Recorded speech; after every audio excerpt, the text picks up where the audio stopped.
এই পালাটি পরিবেশন করতে গিয়ে হয়তো অনেক ভুল হতে পারে, কারণ শাস্ত্র সম্বন্ধে জানা নেই, ভাষার সম্বন্ধে অভিজ্ঞ নয়।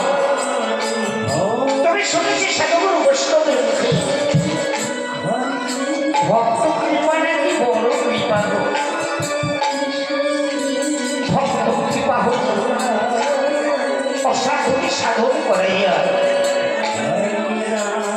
ভক্ত কৃপা হলে কোনো নাকি সাগর দিতে পারে, ভক্ত কৃপা না হলে ভগবান লাভ করা যায় না।